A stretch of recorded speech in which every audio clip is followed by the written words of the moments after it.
अस्सलाम वालेकुम दोस्तों, उम्मीद करते हैं आप सब लोग ठीक होंगे। दोस्तों आज हम ब्रीक की टैबलेट का रिव्यू करेंगे। दोस्तों सबसे पहले ये बात करते हैं कि ब्रीक की टैबलेट का साल्ट पे। तो दोस्तों इसका साल्ट है मिसप्रोस्ट्रोल और इसको सामी फार्मा मैन्युफैक्चर करते हैं। तो दोस्तों बहुत सारे लोग ऐसे हैं जो ब्रीक की टैबलेट के बेनिफिट्स के बारे में पूछते हैं।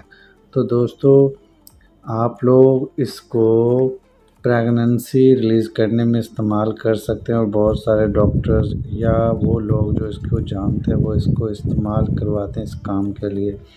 लेकिन दोस्तों इसके अलावा इसके और भी बहुत सारे फ़ायदे हैं।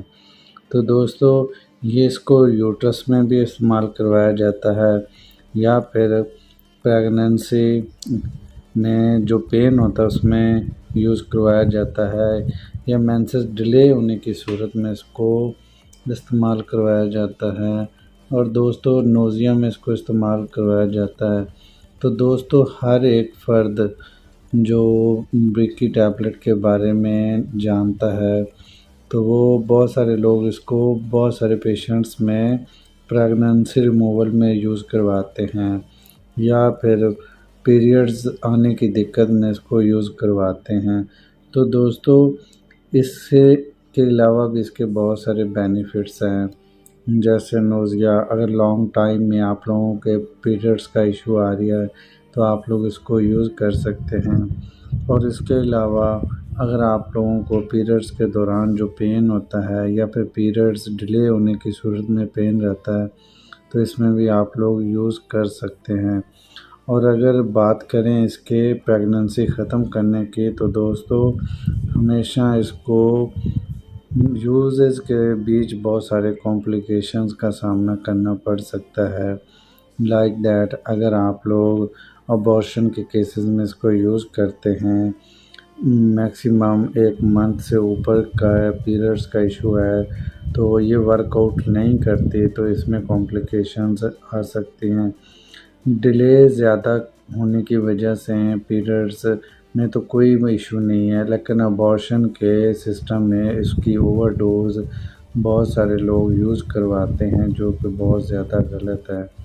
तो दोस्तों इस कंडीशंस में किसी डॉक्टर से रहनुमाई हासिल करनी चाहिए।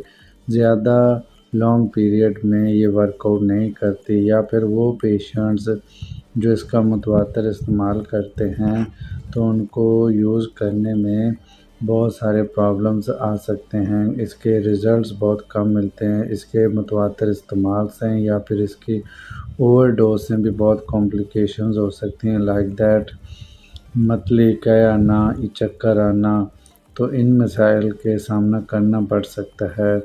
तो दोस्तों अगर किसी व्यूवर ने कोई क्वेश्चन वगैरह पूछना हो इससे रिलेटेड तो हमें कमेंट सेक्शन में पूछ सकता है।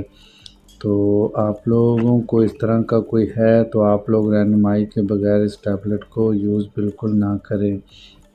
इसके अलावा इसकी ओवरडोज पे भी ज़्यादा फोकस ना करें। और दोस्तों इसी के साथ वीडियो का एंड करते हैं और अगर आप लोगों को हमारी वीडियो इन्फॉर्मेटिव लगी हो तो लाइक ज़रूर कीजिएगा।